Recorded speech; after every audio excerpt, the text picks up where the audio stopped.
네, 안녕하십니까. 박인경입니다. 오늘도 인사드립니다. 네, 오늘 제가 좀 가까이 느껴지지는 않으시나요? 좀 가까이 느껴지게 하려고 막 교회에 와서 목사님들을 졸라서 제가 책상 위에서 노트북을 가지고 여러분들을 보고 있어요. 한 주 동안 잘 지내셨나요? 네. 제가 전주까지는 여러분들 얼굴이 하나도 안 보였어요. 조명 때문에. 그래서 굉장히 답답했는데, 카메라 켜주신 분들은 적어도 제가 뵐 수 있어서 너무 좋습니다. 어, 오늘 부모 의사소통학교 두 번째 시간인데요. 특별히 오늘 공휴일이잖아요. 그런데 여기에 모이신 여러분들 정말 대단하십니다.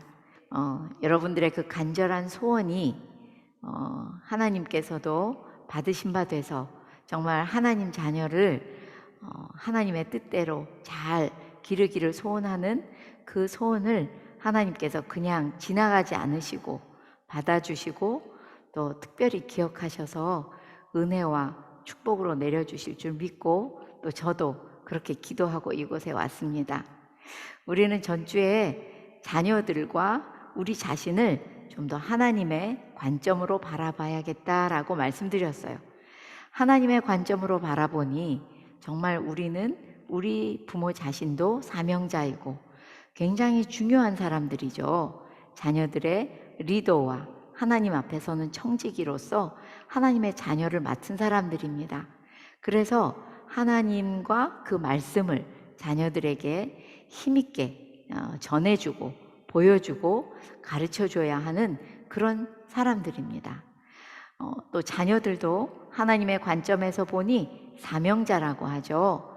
그 사명자들이 정말 이 땅 위에 태어나서 어쩌다 태어난 것이 아니라 그 사명을 꼭 이룰 수 있도록 하나님께서 그들이 좋아하는 것, 잘하는 것, 잘하고 싶어 하는 것들을 부모가 보아주고 발견해주고 전달해 주어서 그 자녀들이 정말 그 자신들이 무엇을 좋아하는지 뭘 잘하는지를 알고 힘있게 걸어갈 때마다 사명에 한 걸음씩 가까이 갈 수 있게 된다고 말씀을 드렸습니다. 그 모든 것이 자녀 교육의 출발점이 되어야 우리가 세상에서 흔들리지 않고 걸어갈 수 있다. 이렇게 말씀드렸습니다. 그래서 정말 우리가 이렇게 자녀 교육의 출발점을 잘 붙잡으면 부모 역할이 일단 굉장히 심플해집니다. 제가 부모님들을 너무 상담을 오래 하다 보니 이분들이 얼마나 힘들어 하는지를 제가 너무 잘 알고 있어요. 그런데 정말 우리의 생각과 마음이 되게 간편해집니다. 하나님 앞에서 하나님이 원하시는 역할만 잘 하면 그 다음에는 농부가 열심히 논과 밭에서 애를 쓴 다음에는 하늘을 바라보고 비가 올 때 비가 와야 되는데 또 햇볕이 쨍쨍 쬐 주어야 할 때 햇빛이 좀 쨍쨍 나야 될 텐데 라고 생각하고 하늘을 바라보는 것처럼 우리는 하나님을 바라보고 기도하면 되는 거죠. 그렇게 살아가면 하나님께서 또 영광 받으시고 우리와 동행하시고 저희 자녀들을 책임져 주시는 줄 확실히 믿습니다. 제 자녀들을 어설프지만 제가 그렇게 키우려고 노력했고 또 제 주위의 분들을 도와드려 보니 정말 자녀들이 날마다 변해가는 모습, 특별히 그 전에 부모들이 변하는 모습을 볼 수 있었기 때문이죠. 여러분들에게 그러면서 우선순위를 말씀드렸죠. 우선순위가 분명한 시간표를 한번 세워보자 라고 말씀을 드렸더니 여러 부모님들이 하셨을 줄 믿고 숙제를 내주신 분은 그래도 몇 분 계세요. 너무 감사했는데 그 과제를 제가 한번 보면서 공통점이 있었어요. 그건 뭐냐 하면 일단 부모인 내가 하나님 안에서 먼저 하나님과 교제하는 시간을 갖고 그 다음에 자녀들의 시간표에도 그런 하나님과 함께하는 시간을 갖는다는 것을 알게 됐어요. 공통점이더라고요. 매우 바람직하죠. 부모들이 먼저 하나님과 교제를 해야 그다음에 자녀들의 교제를 세워나갈 수가 있는 것이죠. 굉장히 잘 쓰셨어요. 그렇게 살고 계시다는 건지 앞으로 그렇게 살고 싶으시다는 건지는 제가 알 수 없었지만 굉장히 좋은 시간표들이었습니다. 우선순위가 아주 확실했어요. 근데 이제 하나 여러분들께 드리고 싶은 말씀은 어 좋은 걸 너무 많이 집어넣으시면 다 하시기가 어렵습니다. 그래서 어떤 분은 너무 촘촘하게 너무 좋은 게 많이 들어가 있으셔서 제가 기쁘면서도 약간 걱정은 됐었어요. '이거 다 할 수 있을까?' 걱정은 됐거든요. 그래서 아이들이나 부모인 내가 이거 이렇게 하려고 하니까 조금 너무 힘들다.' 하는 분들은 조금 더 널널하게 조금 더 여유 있게 잡으시고 좋은 거라고 해서 너무 많은 것보다는 아이들이 그 시간을 기뻐하는지 좋아하는지 대화 나눠 가시면서 하시면 되겠습니다. 네. 오늘 드디어 어 여러분들에게 의사소통 기술이 얼마나 중요한지 어떻게 해야 하는 것인지를 안내해 드릴 수 있는 날이 됐어요. 너무 기쁘고 감사한 날인데요. 이 PET 약자로 PET인데요. Parent Effectiveness Training 이것을 한국심리상담연구소에서 들여올 때 소장님이신 김인자 소장님께서 효율적인 부모 훈련이라고 번역을 해서 지금까지도 효율적인 부모 훈련이라고 부르고 있습니다. 여러분 전주에 제가 부모의 힘에 대해서 말씀드렸잖아요. 부모가 하나님께로부터 받은 힘과 권위가 있습니다. 그런데 이 부모가 받은 힘과 권위를 가지고 자녀들에게 무조건 잘 믿으라고 교회에 잘 다녀야 한다고 명령하거나 힘을 써서 가야 한다고 이야기하고 나면 자녀들은 예수님을 잘 믿기가 어려워집니다.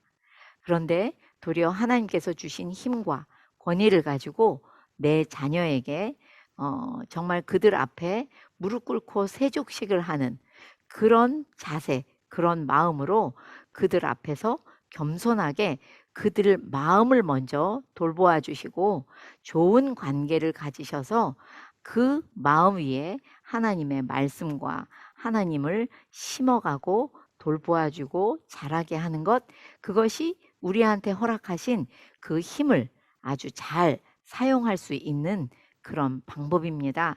그래서 오늘 PET는 우리 부모로 하여금 우리에게 주신 힘을 굉장히 잘 사용할 수 있도록 힘의 사용 방법을 가르쳐 주시는 방법이에요. 그래서 거기 대화와 전문적인 의사소통 기술 이렇게 써 놓았잖아요. 우리들이 보통 관계를 맺을 때 말로 관계를 맺어 가죠. 일단 말로 굉장히 좋은 관계에서는 정말 더 좋은 말을 하기가 쉽죠. 그래서 아주 친한 친구와는 더 좋은 말로 자꾸만 해 나갈 수 있죠. 그때 우리는 보통 우리나라 옛날 말에 "말 한마디에 천냥빚을 갚는다."라는 말이 있듯이 정말 말 한마디 잘할 때마다 누구와도 맺지 못했던 깊은 관계를 맺어 나가고 좋은 관계를 맺어 나갑니다. 그런데 가끔 관계가 아무것도 아닌데 말 한마디에 약간 삐끗하게 안 좋아진 경우, 그럴 때는 어떤 일이 일어나냐면 그것 때문에 좋은 관계를 한번 회복해 보려고 이야기를 여러 번 더 했는데 나는 풀어 보려고 한 그 이야기가 어쩌다 보니 도리어 오해를 더 쌓아가는 일이 결과가 되는 경우가 있죠. 그럴 때 우리는 정말 말 한마디에 삐끗하면 불구대천지 원수가 된다는 말이 나의 상황이 될 수도 있어요. 그래서 우리가 관계가 아주 좋을 때는 도리어 그저 대화하시면 되는데요. 그게 아니라 약간 관계가 어렵다 할 때는 말을 잘못하면 정말 더 관계가 어려워질 수 있기 때문에 그때는 정말 전문적인 의사소통 기술이 필요하십니다.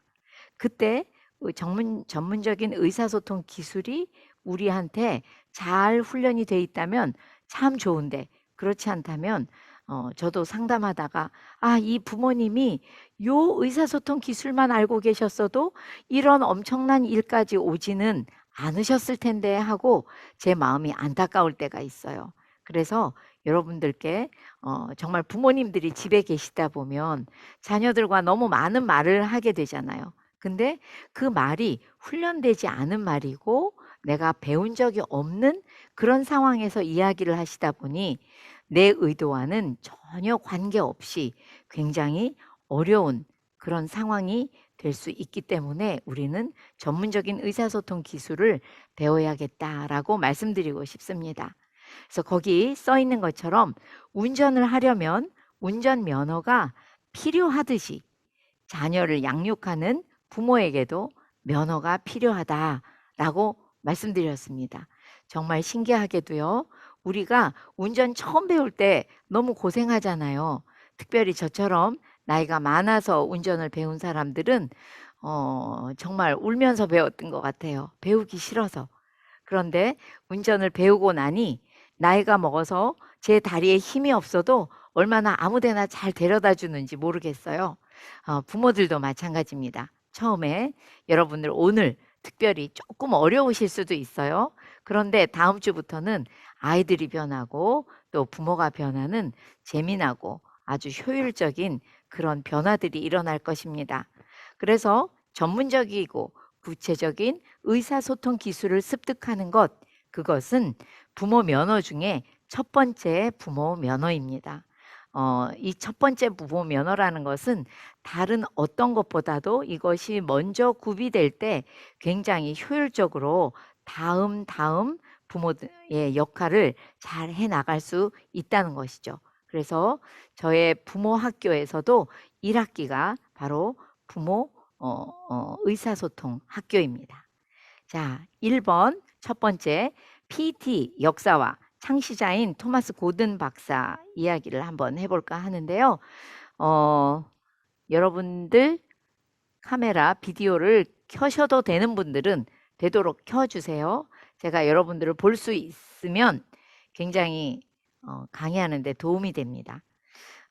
고든 박사는 원래 시카고 대학에서 정서적이고 지적인 문제를 가진 어린이 또는 청소년을 상담하셨어요. 그런데 이 많은 임상 경험 속에서 알게 된 것이 있는데요.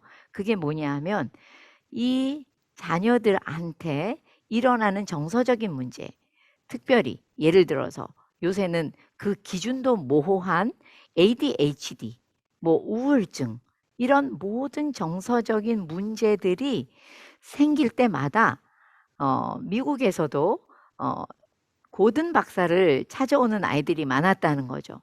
다시 말해서 정신의학적인 도움을 받더라는 거예요.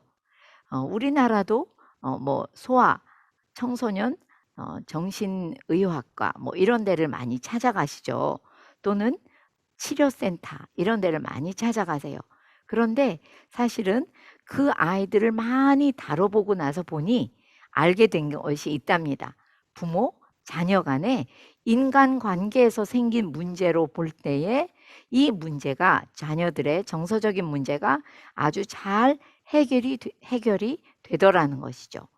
다시 말하면 이제 병원에 가지 마세요. 치료센터에 절대 가면 안 됩니다. 이런 뜻이 아니라 거기에 가더라도 여러분들이 자녀에게 정서적인 문제가 있을 때에는 반드시 그 자녀와 나의 관계가 괜찮은가 하고 살펴보셔야 한다는 말씀을 드리고 있는 것입니다. 그래서 고든 박사는 이것을 알게 된 다음에 이게 부모 자녀 간의 관계 때문에 이런 자녀의 정서적인 문제가 생긴다면 이 두 양자의 관계를 개선시킬 수 있는 어떤 방법을 내가 마련해야겠고 그 방법을 부모에게 가르쳐야겠다 생각했답니다. 왜 그럴까요?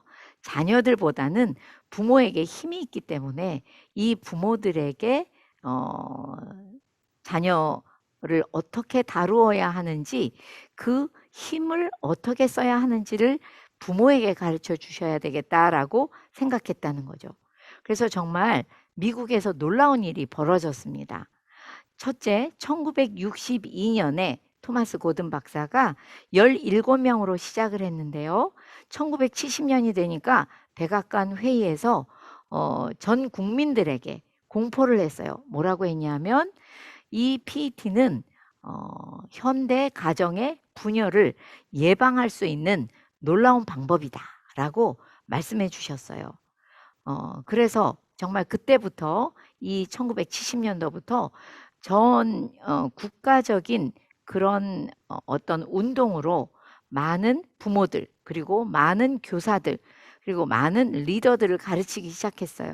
그랬더니 5년도 안 되어서 뉴욕 타임즈에 이 PET가 너무나도 놀라운 거국적인 운동이다라고 기사화되었답니다.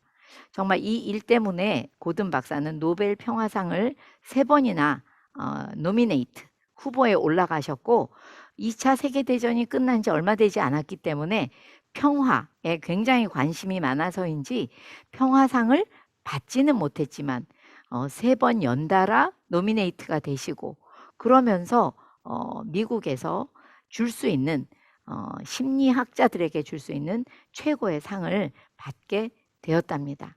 그래서 이 PET는요, 부모에게 가르치는 용어로 하시면 Parent Effectiveness Training 해서 잘 부모들이 자녀와 쓸 수 있게, 또 이 똑같은 거지만 리더와 또 팔로워, 그러니까 뭐 직장에서 이럴 때 리더가 사용하면 LET 해서 굉장히 비즈니스 쪽에서도 잘 사용하고 있고요.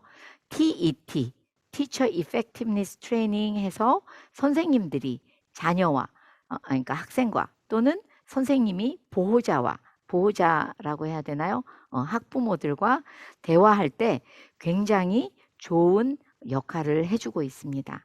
그리고 DET, 우리나라엔 요거는 없는데요. Doctor Effectiveness Training, 그러니까 의사 선생님과 환자, 의사 선생님과 또 보호자가 이야기 나눌 때 굉장히 효율적으로 사용되고 있답니다. 정말 이거는 배우시다 보면은 정말 이게 리더 훈련이구나라는 걸 아시게 될 거예요. 사실 지구상에서 정말 중요한 사람들이 부모, 교사, 그리고 어쨌거나 리더들 리지 않습니까? 그래서 정말 관계 훈련이기도 하고 의사소통 훈련이기도 한데 리더 훈련이 된다는 것을 이해하시고 배우시면 좋겠습니다. 원래는 PET는 3시간씩 8주 동안 계속하게 되어 있는데요. 사실은 3시간이 결코 쉽지 않죠. 그런데 3시간씩 8주 동안, 그러니까 2달 동안 계속하는데요. 그것이 정규 과정입니다. 그때는 정말 한 사람 한 사람 굉장히 소그룹으로 모여서 열심히 훈련시켜 드리게 되어 있는데요. 사람도 인원수도 제한이 있고 시간도 딱 3시간이어야 하고, 또 교재도 이 고든 본부에서 만든 거를 저희들이 사용하게 되어 있어요.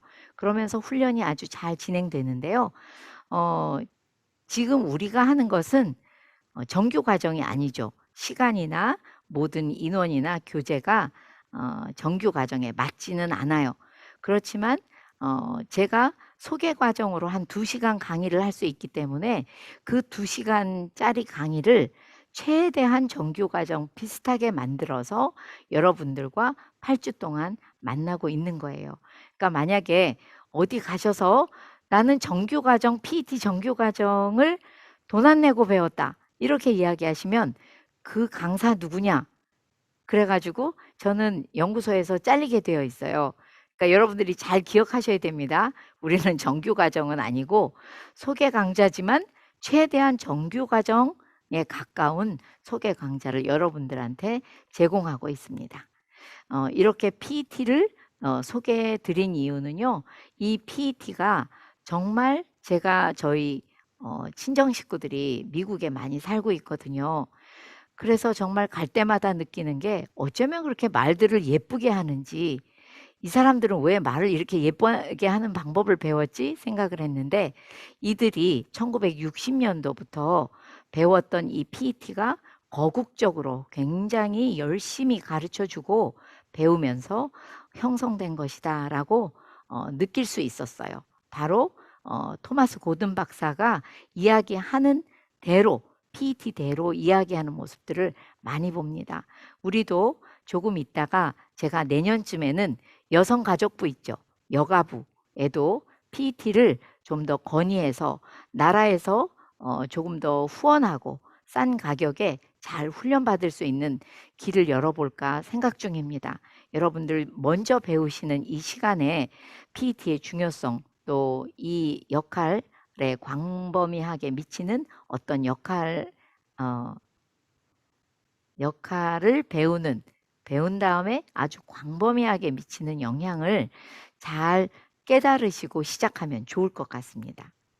제가 왜 이렇게 버벅대냐 하면요, 제가 여러분들을 가까이 보고 싶어서 이렇게 했는데 목사님들을 졸라서, 네, 여러분들을 볼 수 있는 분은 몇 분 안 되어서 제가 자꾸만 신경이 여기에 쓰이나 봅니다. 네, 신경 안 쓰고 한번 해볼게요. PET의 목표 굉장히 중요합니다. PET의 목표 3가지를 여러분들이 되도록 외우시기 바래요. 왜냐하면 굉장히 중요합니다. 첫째, 거기 PET의 목표가 좋은 관계입니다. 두 번째는 상호 존중감과 성장감. 세 번째는 문제 해결입니다. 자, 여러분, 이렇게 3가지 목표가 있는데요. 이 3가지 목표 중에서 가장 중요한 것이 1번이겠죠. 좋은 관계. 부모와 자녀가 좋은 관계를 맺는 것이 매우 중요합니다. 이 좋은 관계와 상호 존중감, 성장감은요, 비잉에 해당돼요. 비잉이란 뭐냐 하면요, 존재와 관계에 관한 것이죠. 그래서 정말 이 좋은 관계가 얼마나 중요한지 모르는데, 저희 대한민국의 사람들이 이 PET를 배운 다음에 그 배운 다음에 그 사례를 적어서 제출한 것을 그 토마스 고든 본부에 한번 제출을 해 보는 기간이 있었어요. 그랬더니 고든 본부에서 이런 연락이 왔어요. 대한민국 사람들은 이 1, 2번의 목표보다 3번의 목표를 너무 중요하게 생각하는 것 같다. 문제 해결. 그래서 문제 해결에 집중하다 보면 자녀들과 서로 존중감을 느끼는 대화를 하기가 어렵고, 또 그것 때문에 좋은 관계를 맺기가 굉장히 어렵다. 그러니 대한민국에서만이라도 3번 문제 해결은 그냥 덤으로 따라오는 거다라고 생각하고 1, 2번을 PET의 목표라 생각하고 했으면 좋겠다라고 권면이 왔어요. 제가 그때 조금 부끄러웠거든요.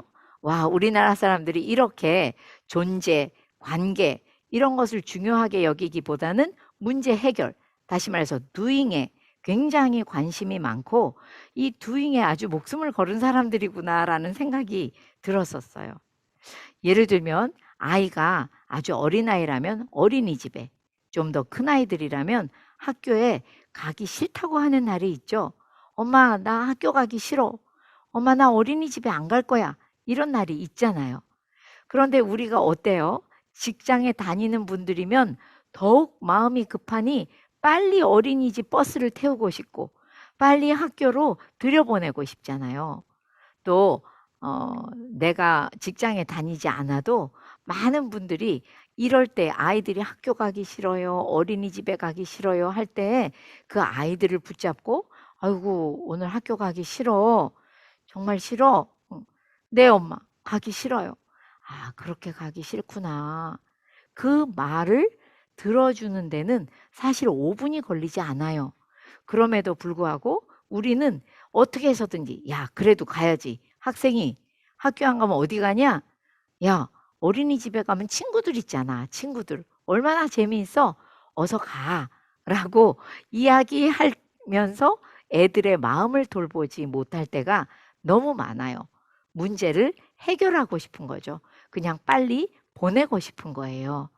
이런 면들이 우리한테 있다는 것을 우리가 좀 인지해야 될 것 같아요. 그런데 제가 깜짝 놀란 것이요. 중국에 계신 분들을 안내해 드리다 보니까 이게 약간 동양으로 갈수록, 동양에서 중국으로 갈수록 더 많이 부모들이 엄하고 명령적이에요. 지시적이에요. 그러다 보니 마음을 알아주고 좋은 관계를 맺고 그들과 상호 존중감과 성장감을 느끼는 대화를 하는 일이 참 불가능하다 싶을 정도로 잘 안 되시더라고요. 저희 나라 정도 되면 약간 중간쯤 되는 것 같아요. 약간 서양 사람들과 중국 부모들의 중간쯤 되는구나라는 것을 알게 될 만한 일들이 저에게 있었습니다. 그래서 정말 우리는 좋은 관계를 제1의 목표로 생각하시면 좋겠어요. 왜냐? 부모 자녀 간에 좋은 관계를 잃어버리면 사실은 알고 보면 모든 것을 잃은 것과 같아요. 왜? 그들과 관계가 좋으면요, 아직 해결되지 않은 문제가 남아 있어도 해결할 기회는 남아 있는 거거든요. 그런데 관계가 안 좋아지고 좋은 관계를 잃어버리고 나면 자녀들과 굉장히 어려워집니다. 모든 문제를 해결하고 싶어도 그들이 내 옆에 오지를 않아요. 그래서 문제를 해결할 기회도 없어지는 경우가 많이 있습니다. 우리가 아이들한테 야, 엄마는 이걸 원해. 그러니까 이대로 빨리 하자. 이런 것이 다 문제 해결에 치중하는 것이거든요. 이 문제 해결에 치중하다 보면 자녀들의 감정을 보살피는 게 굉장히 어려워지고요. 어려워지다 보면 문제 해결 역시 굉장히 어렵게 남아 있을 수밖에 없습니다. 그래서 우리는 정말 여러분들이 이 PET 배우고 끝날 때까지 꼭 기억하셨으면 좋겠는 게 정말 우리는 좋은 관계를 중요하게 생각해야 된다. 또한 이건 거꾸로 얘기하면, 반대편에서 보고 이야기하면 사실은 우리가 자녀들과 관계를 맺고 잘 PET를 사용하다 보면은요, 결과적으로 굉장히 좋은 관계가 맺어진다는 얘기가 되고, 나는 PET를 열심히 사용했을 뿐인데 우리는 서로 상호 존중감, 성장감을 느끼게 되더라 하는 이야기가 되기도 하고요. 또 정말 신기하게도요, 걔 마음만 알아주고 좋은 관계를 유지하려고 애썼을 뿐인데 어느 날 보면 문제가 해결되어 있네? 라고 느끼실 거예요. 그거는 제가 해보니 반드시 그런 날이 돌아오고요. 또 뿐만 아니라 다른 부모님들을 도와드리다 보니 그분들이 굉장히 선생님 내가 어설퍼요 그러면서도 PET를 사용하려고 노력하시다 보니 자녀들이 변화하고 있고 그들의 문제도 해결되어 있더라는 것을 늘 듣고 지냅니다. 그래서 여러분, 우리는 PET를 잘 사용하면서 좋은 관계를 맺고 싶다. 그들의 마음을 잘 보살펴서 존중감과 성장감을 서로 느끼고 싶다라는 목표를 가지고 있으시다 보면 그런 일들이 실제로 우리에게 일어난다는 것을 말씀드리고 싶습니다. 네, 이제 세 번째 설명이 너무 중요합니다. 어떻게 보면 PT 안내해드리면서 제일 어렵게 느끼실 수도 있어요. 그런데 이게 바뀌면 다 바뀝니다. 그만큼 이게 우리들은 잘 바뀌지 않는 그런 부모들인 거죠. 자, 여기 세 번째 뭐라고 써 있나요? 자녀의 행동을 서술할 때의 주의점 이랬어요. 그러면 여러분들 머리에 이렇게 딱 떠오르지 않는 게 있죠. 뭐냐 하면 자녀의 행동을 서술한다고? 그게 뭐지? 라고 생각하실 수 있어요. 예를 들면 이런 겁니다. 자녀의 행동을 보고 얘기하는 거예요. 이렇게. 아이고, 옷을 바닥에 온통 흘려놨네. 이렇게 말하는 것. 그것이 자녀의 행동을 서술하는 거예요. 그러니까 자녀의 행동을 보고 부모가 말하는 거.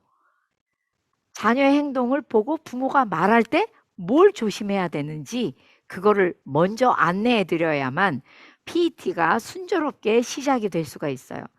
자, 조금 아까 들으신 말, 옷들을 바닥에 온통 흘려놨네. 이 말을 여기 PT에서 하라는 대로 한번 해볼게요. 바닥에 옷들이 쌓여있네. 이렇게요. 어떠세요? 어떠세요? 누가 마이크 해제해 주시고 한번 얘기해 보실래요? 두 가지가 어떻게 다르세요? 옷들을 바닥에 온통 흘려놨네? 하고 바닥에 옷들이 쌓여있네? 어떻게 다른 느낌이 드세요? 첫 번째 편하게 말은 얘기하시면 돼요. 첫 번째 말은 네. 반항심이 조금 생기는 것 양혜미 같고요. 씨가 켜셨어요. 네. 첫 번째 마이크를. 말은 네. 마이크 안 들리네. 첫 번째 말은 반항심이 조금 생기는 것 같고요. 네, 들렸었는데요. 네. 안 들리. 소리가 잘 안 들려요. 첫 번째 말은 반항심이 조금 제가 안 들리는 생기는 것 건가요? 같고요. 말씀하시는 게 들리다가 중간에 끊어졌는데요. 음. 첫 번째 말은 반항심이 좀 생기는 것 같고. 주어가 다르다. 네네. 네. 주어가 다르죠. 주어가 다르고 또 하나 기분이 어느 편이 좋으세요? 1번이 좋으세요? 두 번째가 좋으세요? 네, 두 번째요. 네, 그렇습니다. 사실은 첫 번째는 그냥 우리가 늘 하던 말이에요.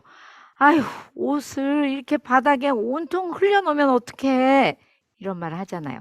그런데 사실은 바닥에 옷들이 쌓여있네는 내 감정을 집어넣는 것이 아니라 그 상태를 사진기로 찍은 것처럼 표현하고 있죠. 이 얘기를 들었을 때 기분이 되게 나쁘다. 엄마는 왜 바닥에 옷들이 쌓여 있다고 말하지? 이렇게 생각하는 아이는 없어요. 옷들이 바닥에 쌓여 있다. 우리 엄마 말투가 좀 이상해졌다. 달라졌어. 근데 되게 듣기 나쁘지 않은데? 이런 생각이 들 거라 생각이 듭니다. 자, 어떻게 해야 되는 건지 하나하나 살펴볼게요. 첫 번째, 한 번에 하나의 행동만 서술하는 거예요. 예를 들면 엄마가 자녀들한테 얘기하다 보면 야, 너 어저께 일찍 자라고 했더니 응? 일찍 안 자고 계속 그 핸드폰을 붙잡고 씨름을 하더니 너 늦게 잤지? 늦게 잤으니까 이렇게 늦게 일어난 거 아니야. 야, 늦게 일어나니 너 오늘 분명히 쪽지 시험 있다고 안 했냐? 너 쪽지 시험 잘 볼 수 있겠어? 너 쪽지 시험 잘 못 보고 선생님한테 혼나고 오기만 해봐. 아주 엄마한테 죽을 줄 알아. 이렇게 얘기할 때가 얼마나 많은지 몰라요. 이렇게 천천히 얘기 안 하시죠? 이거보다 훨씬 빨리 얘기하실 수 있잖아요. 엄청 빨리, 엄청 여러 개의 자녀 행동을 한 번에 쫙 나열해서 이야기할 때가 우리는 되게 많아요. 자, 이렇게 얘기했을 때 어떤 느낌이 들까요? 자녀들이?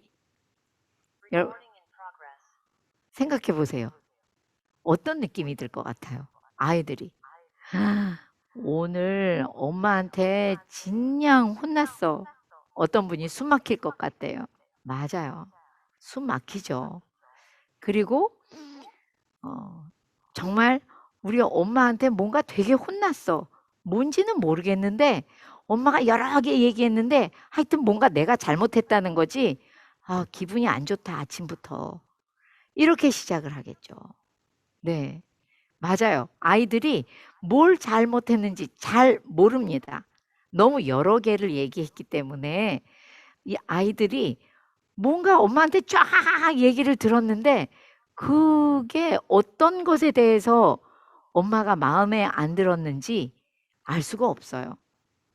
그래서 그냥 기분만 나빠가지고 나가는 거고 나는 엄마한테 비난받았다 라고만 느끼는 거지 엄마가 나의 어떤 면에 대해서 어떻게 변화되기를 바라는지 알 수가 없다는 거예요. 그래서 일단 분명히 제가 어머님들의 마음을 알아요. 저도 그랬었기 때문에. 뭐냐 하면 어제 늦게 잔 것도 마음에 안 들고요. 또 걔가 그 핸드폰을 오래오래 한 것도 마음에 안 들고요. 그래서 늦게 일어난 것도 마음에 안 들고요. 오늘 쪽지 시험이 있는데 아침에 발딱 일어나서 한번 보고 가지 않는 것도 마음에 안 들고요. 그래서 잘 못 볼까 봐 걱정도 돼요. 그러니까 어떤 것도 빼놓지 않고 다 말하고 싶어요. 제가 그 마음을 알아요. 저도 그랬었거든요. 그런데 그래도 하나만, 한 가지의 행동만 서술하시고 한 가지의 행동에 대해서만 이야기하셔야지 돼요. 예를 들면 그 중에서 제가 제일 마음에 안 들고 변화시키고 싶은 게 뭐냐 하면 아침에 적어도 8시 이후에 일어나면 안 된다는 이야기를 하고 싶다면 저는 아이에게 8시가 지나서 일어났네. 이렇게 이야기할 거예요. 한 가지의 행동만 서술하기. 이건 굉장히 중요합니다. 또 두 번째는 뭐예요? 한번 읽어볼까요? 다 같이. 비난과 평가는 빼고. 네.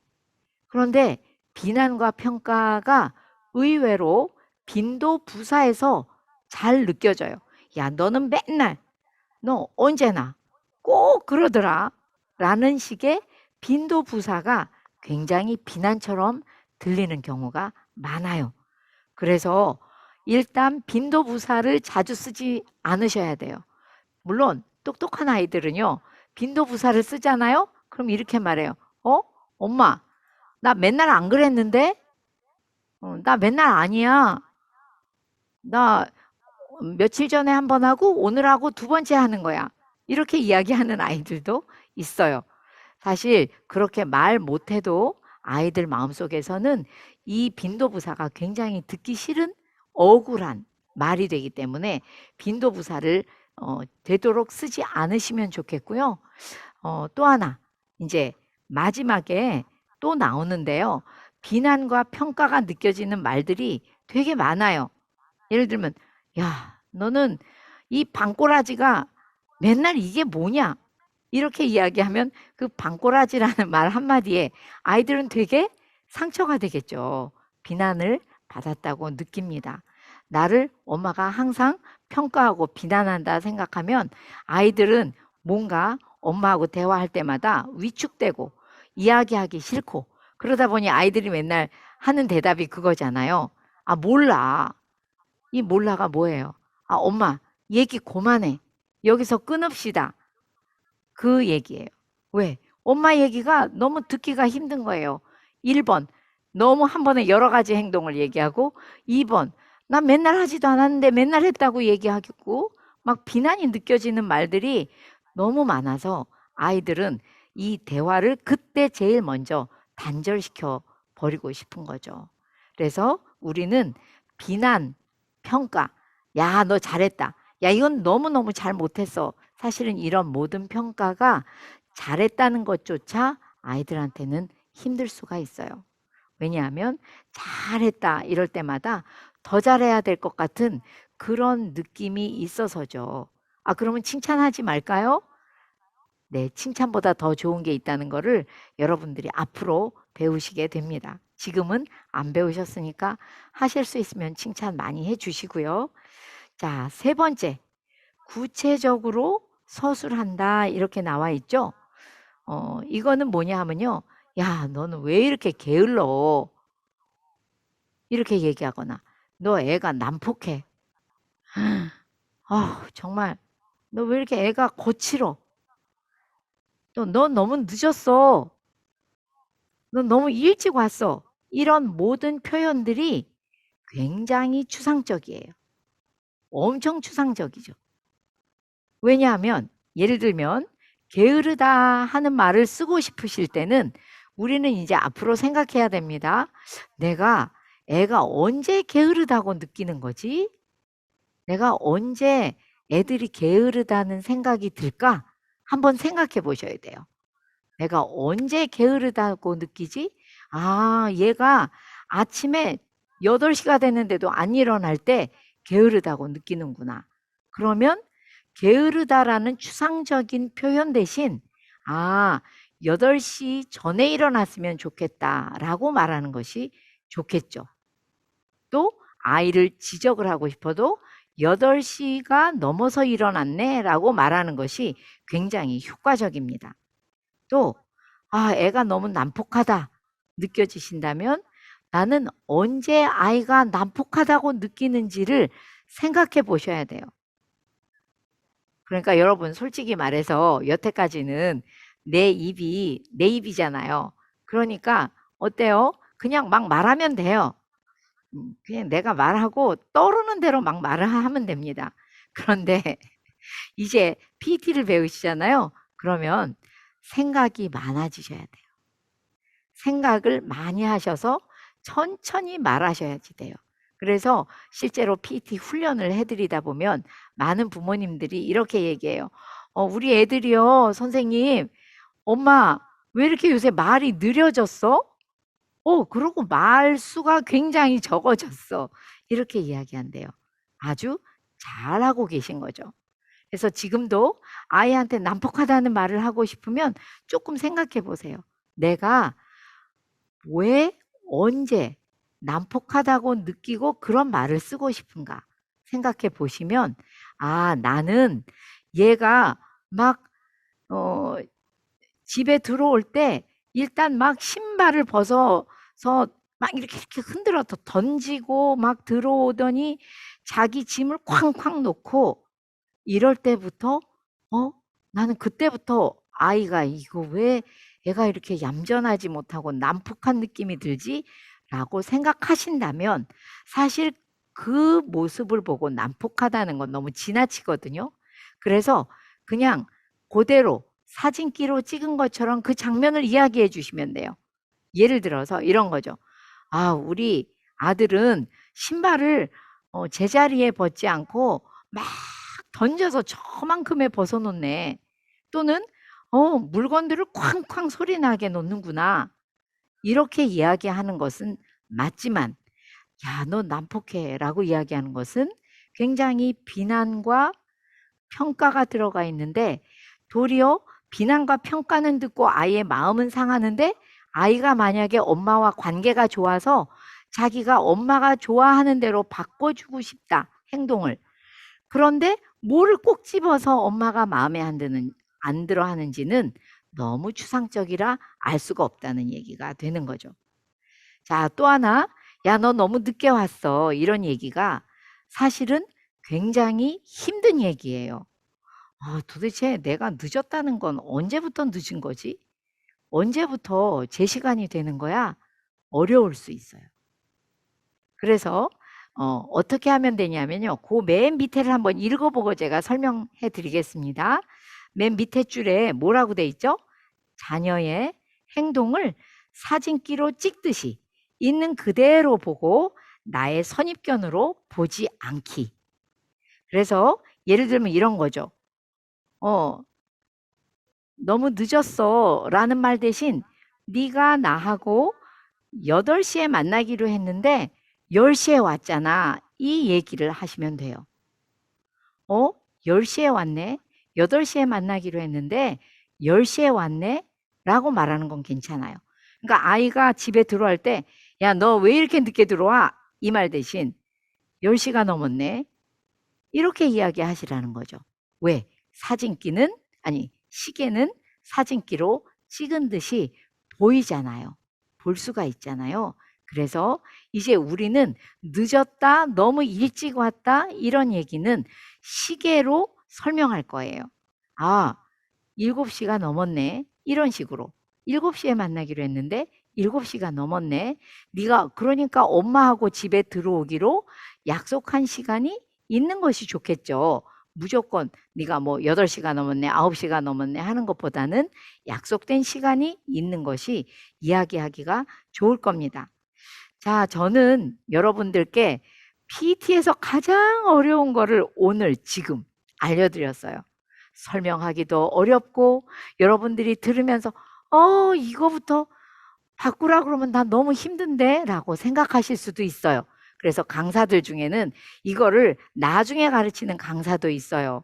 그런데 이게 맨 앞에 들어와 주어야 우리들의 정신이 내가 얼마나 말을 잘못하고 있었는지, 특별히 자녀의 행동을 보는 내 눈이 엄마의 선입견으로 가득 차서 막 비난하고 평가하면서 이야기하는 것을 난 모르고 있었구나라는 것을 알려드리고 싶었어요. 사실은 제 남편하고 제가 이 PET를 같이 배우기 시작했었는데요. 제 남편이 이거를 배우고 집으로 돌아가면서 여보, 일단 집에 가다가 마트에 들려서 이 지퍼, 옛날 일본식 발음으로 자꾸를 하나 삽시다. 그래서 일단 입에다 붙여야 되겠어. 도대체 여태까지 우리가 했던 말이 도대체 무슨 말이야? 다 잘못한 말이네. 생각해 보니까 그런 말들은 내가 잘할 때도 되게 듣기 싫었던 것 같아. 억울한 일이 되게 많았던 것 같아. 그런데 나도 부모한테 들은 말들이 그런 거라서 나도 아무렇지도 않게 그렇게 내 아이한테 말했던 것 같네. 뭐 늦었다. 뭐, 야, 너 너무 일찍 왔잖아. 어, 왜 기다렸다고 아빠한테 짜증을 내? 막 이러면서 그냥 너무 일찍 너무 늦게. 아, 너 왜 게을러? 아, 야, 너는 왜 그렇게 느려? 터졌어. 뭐 이런 얘기들? 이 방구석이 이게 뭐야? 막 하나부터 열까지 다 얘기해서 뭘 얘기하는지도 모르는 그 수많은 잘못된 자녀의 행동을 서술했던 것을 저희 남편이 되게 힘들어하면서 회개했던 그런 어, 대화가 생각이 나요. 여러분 사실은 저는 제가 강사인 것이 감사해요. 여기 계신 분들 중에서도 PET를 배우시고 정규 과정도 배우셔서 정말 너무 좋다 하면 PET 강사도 되세요. 그렇게 어렵지 않아요. PET 강사가 되기가 어려운 것보다는 강사로 누가 나를 불려주느냐가 그다음부터 조금 어렵지 강사 되는 일은 그렇게 어렵지는 않습니다. 이 PT 강사가 돼서 굉장히 좋은 결과가 있는데요. 그거는 뭐냐 하면 내가 누군가를 가르치다 보면 내가 계속 바뀌는 거예요. 강사인 내가. 그냥 부모로서 자녀에게 똑바로 잘해줄 때보다 잘 말하려고 할 때보다 강사가 됐을 때 더 많은 변화가 있거든요. 그래서 제가 무엇이 제일 많이 바뀌었냐 하면 사람들을 볼 때 절대 그 사람들을 평가하거나 그렇게 보지 않으려고 조금만 노력해도 정말 있는 그대로 그 사람을 보게 되고 그 사람을 저의 선입견으로 보지 않는 그것이 굉장히 훈련이 되어서 정말 그게 감사해요. 저희 자녀는 물론이겠죠. 오늘 예를 들어서 저희 막내딸과 아침에 헤어질 때 굉장히 엄마를 걱정하고 마스크 아무 데서나 벗지 말라고 이야기하고 저를 잘 내보냈지만 그 아이에게 뭔가 힘들어 보이는 기색이 있었어요. 그러면 언뜻 보는 부모라면 얘 뭐야 오늘 나한테 대하는 태도가 왜 이래 이렇게 생각할 수도 있지만 있는 그대로 보다 보면 아 어저께 얘가 뭔가를 번역하고 너무 늦게 잤지. 그래서 오늘 아침에 아, 그게 너무 힘들었나 보다. 라고 생각하고 저는 나오면서 기도하게 됐어요. 부디 피곤이 잘 풀리고 오늘 하루 종일 공부해야 되는데 그 공부 가운데 큰 은혜가 있기를 기도하고 나왔어요. 사실은 아주 아이들이 어릴 때도요, 부모님들이 내 선입견을 가지고 보려고 하지 말고, 아니, 보려고 안 해도 그렇게 되죠. 그냥 내 선입견을 가지고 보게 되는데, 공부하다가 인상만 찡그려도, 너 또 공부하기 싫구나! 라는 선입견으로 보기가 쉬운데, 그냥 아무 내 감정이나 선입견을 너무 집어넣지 말고 사진기로 찍듯이 보고 나면 사진기로 찍듯이 말하는 것이 굉장히 쉬워집니다. 그래서 사진기로 찍듯이 보면 어떻게 보이겠어요? 어구, 우리 아들 공부하다가 인상이 써지네. 인상 쓰네. 이렇게까지만 얘기하면 아이는 아, 내가 지금 인상 썼구나. 자기도 모르다가 알게 되죠. 그러나 부모님이 야, 너 왜 인상 써? 공부하기 싫어? 막 이렇게 얘기하는 거하고는 전혀 다르죠. 그래서 여러분 우리가 앞으로 자녀 행동 서술할 때 정말 이 세 가지는 외우셔야 돼요. 제가 상담을 배우고 코칭을 배우고 그다음에 PT를 배우고 할 때마다 느끼는 게 있어요. 꼭 외워야 할 것들을 빨리 외운 분들이 그 역할을 무척 잘 해내실 수 있습니다. 그런데 외울 거를 안 외우신 분들은 끝까지 헤매세요.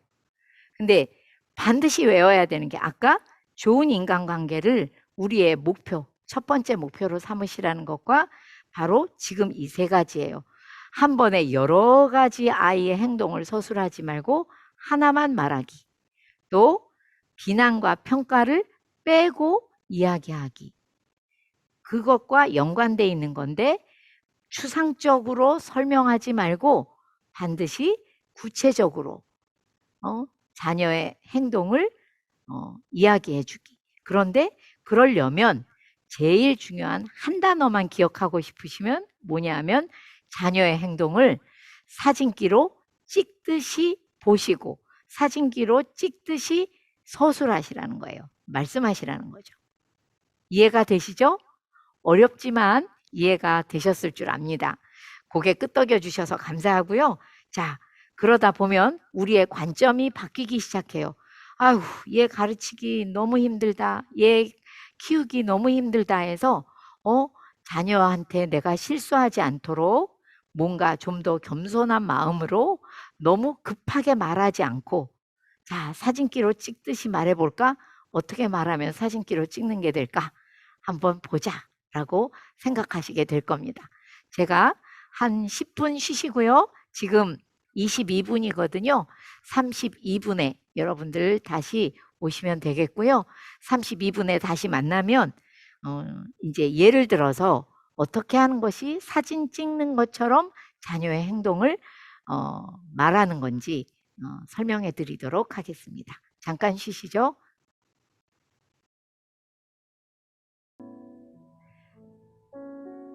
자, 시간이 됐네요. 우리가 자녀들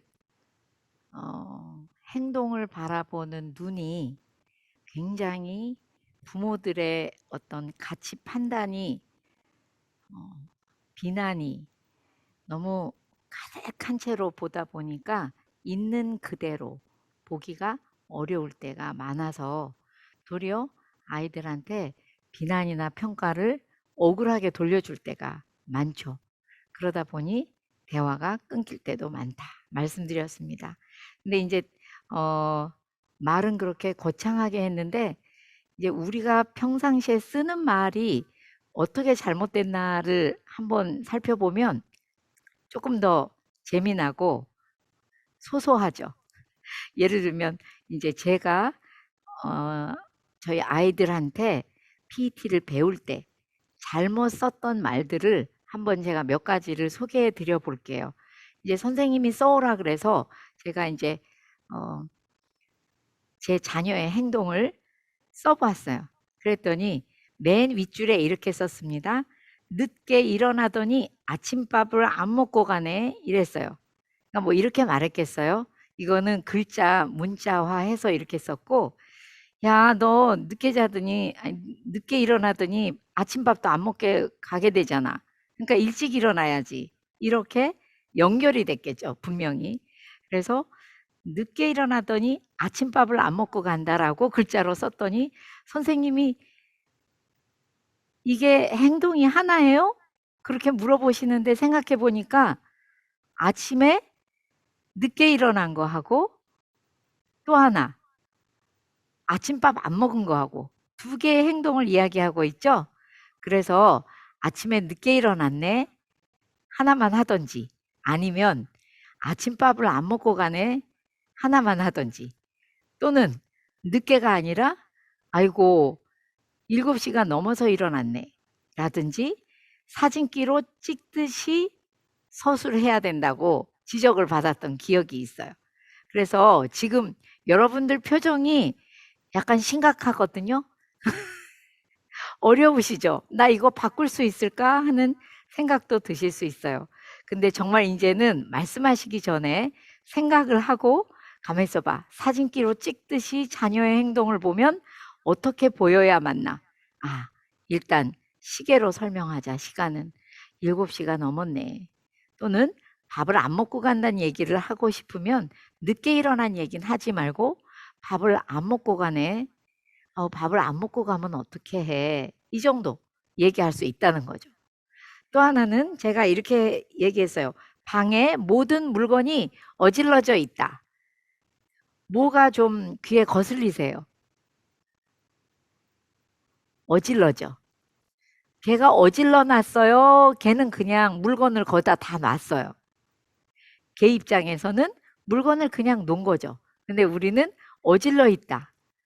이렇게 표현할 때가 많은데 비난이 섞인 어떤 느낌이 드는 그런 단어들은 되도록 쓰지 말아 달라는 거죠. 또, 야, 너 목소리가 왜 그렇게 커? 너무 커. 이렇게 얘기했어요. 그러면은 뭐가 약간 비난이나 평가의 느낌이 있으세요? 너무 크다. 걔 자신도 자기의 음성이 너무 크다고 느끼진 않아요. 우리가 너무 크다고 느끼는 거거든요. 우리 딸 목소리가 굉장히 크다. 뭐, 목소리가 크네. 이 정도면은 된다는 거죠. 어, 지금 너무 크다에서 너무 짜가 아무렇지도 않으면 너무 짜를 우리가 꽤 자주 쓰거든요. 우리들이 넘 이러면서 카톡에도 넘자를 엄청 많이 쓰더라고요. 근데 이 너무라는 말이 애들한테 좀 듣기가 어려울 수도 있어요. 또 저희 딸 막내한테 제가 너는 왜 치마만 입어? 그랬더니 걔가 하는 말이 엄마, 나 치마만 입지 않았어요. 이렇게 얘기하는 거예요. 그러더니 나 치마를 좋아하지만 치마만 입진 않아요.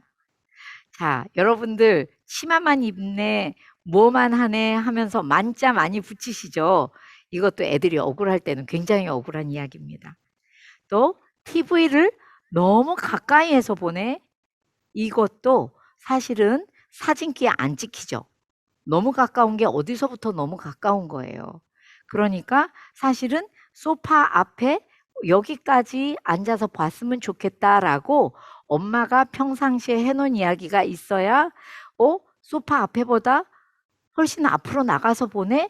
이렇게 사진기로 찍히듯이 설명할 수 있죠. 그래서 정말 아이들과 이야기할 때는 뭔가 기본으로 엄마와 아이 사이에 대화한 내용이 있어야 좋아요. 우리 되도록 8시까지는 들어오기로 하자라든가 뭐 TV는 여기 앞에 나가지는 않고 요쯤에서 봤으면 좋겠다라든가 이야기를 해놓은 것이 있어야 무조건 너무 가깝다, 너무 멀다 이런 거보다는 아유 소파 앞에서 나가서 보고 있네 이렇게 이야기하면 아이들은 정말 뭐 이러면서 고쳐주기도 하고 그러죠. 지금은 이 부분이 조금 어렵게 느껴지셔도 괜찮아요.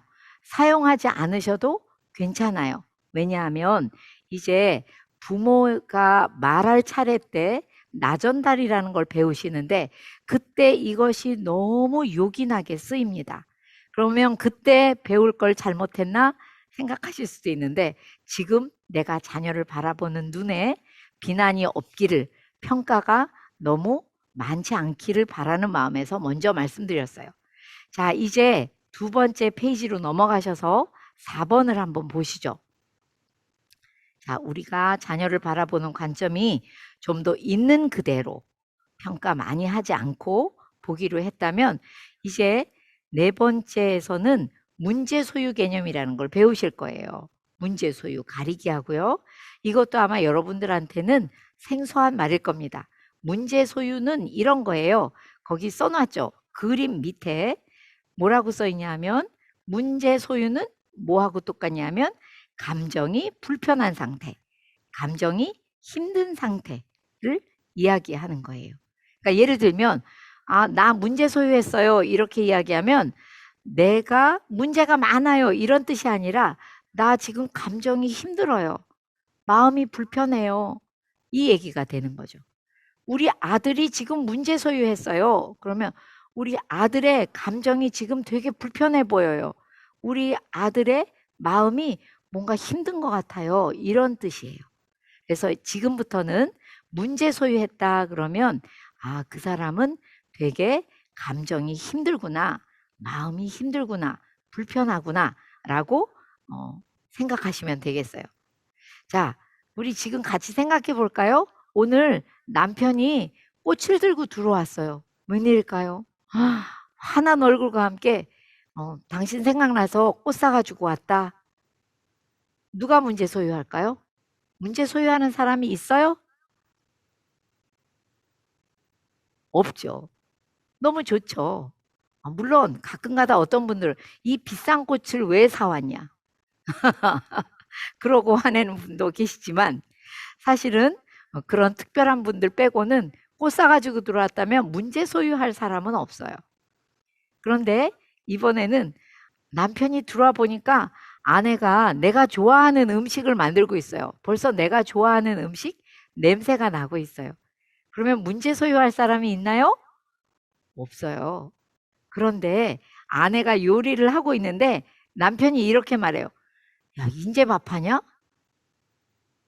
그렇게 말을 해버렸어. 남편이 너무 배가 고팠나 보죠. 만약에 야, 이제 밥하냐? 이렇게 말했다면 누가 문제 소유할까요?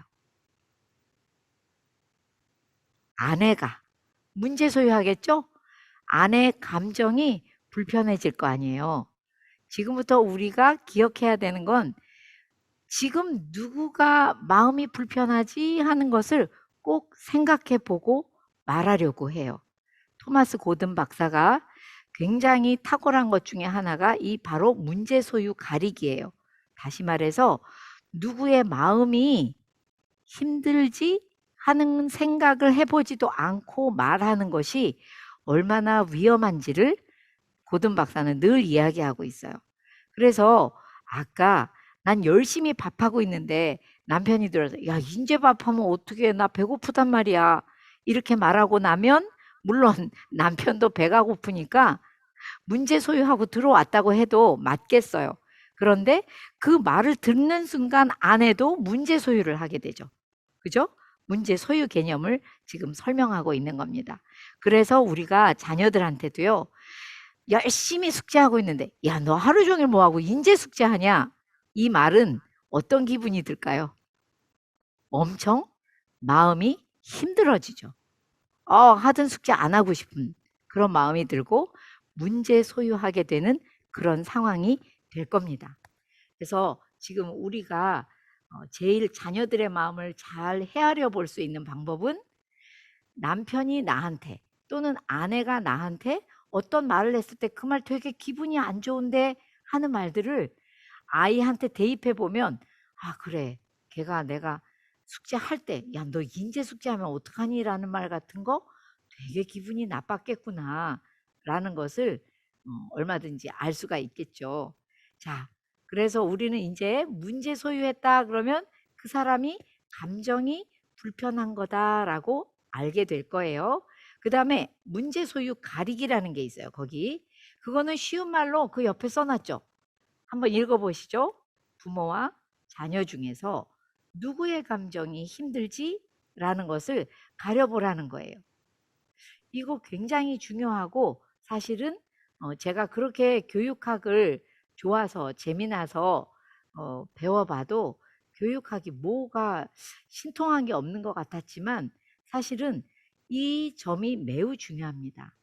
대화할 때나 관계를 얘기할 때나 사람의 심리를 설명할 때 지금 누구의 감정, 누구의 마음이 힘든지를 가려보지 않고 생각해 보지 않고 말하는 것은 모든 수많은 가정의 문제를 야기하는 이유가 되고 수많은 가정뿐만이 아니라 수많은 관계에 있어서 사회에 나가서 소통할 때도 이 문제 소유 가리기를 안 하다 보니까 너무 많은 문제가 야기되고 있다는 것을 우리는 알 수 있을 거예요.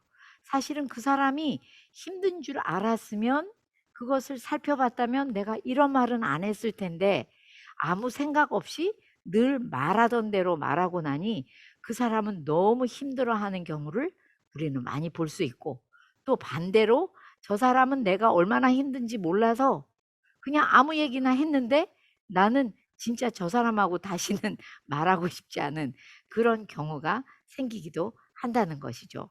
그래서 여러분 위에 그 이거를 네모꼴 수용도식이라고도 우리는 부르는데요. 그 네모난 표가 있죠. 거기 보면 맨 위에 자녀 문제 소유 영역이에요. 거기가 자녀 문제가 문제 소유했다. 그러니까 누가 힘들다는 거예요. 자녀가 힘든 때. 그리고 맨 밑에는 부모 문제 소유 영역이에요. 다시 말해서 부모가 힘들 때. 자, 이 두 가지로 나누어서 생각해 보세요. 항상 앞으로 지금 누구의 감정이 힘들지? 라고 생각하고 이야기하기 시작하셔야 돼요. 왜냐하면 이제 다음 주부터 배우실 텐데요. 상대방, 그러니까 자녀라고 여기 되어 있지만 자녀가 될 수도 있고 남편이 될 수도 있고 내가 아닌 상대방이 마음이 힘들 때는 우리 부모들은 나는 들어줄 차례예요. 그리고 반대로 나 부모가 힘들 때는 말할 차례거든요. 그러니까 이 언제 말하고 언제 들을 건지를 결정을 하려면 제일 먼저 문제 소유 가리기. 누구의 마음이 힘든 거야 지금 하고 살펴보고 얘기하기 시작하셔야 된다는 거죠. 그래서 오늘 여러분들이 정말 제일 어려운 여러 가지 생소한 개념들을 배우시는데요. 그냥 편하게 생각하세요. 아까 거는 그런 게 있구나. 내가 아이의 행동을 보고 말할 때 너무 함부로 얘기했구나 정도 알고 계시고 나전달 때 다시 생각하시면 되고요. 지금 배운 문제 소유 가리기는 이렇게 생각하시면 됩니다. 자, 누구하고 이야기를 할 거예요. 그러면 일단 제일 먼저 뭘 외치셔야 되냐면 제가 책에는 맨 밑에다 써놓기는 했는데요. 잠깐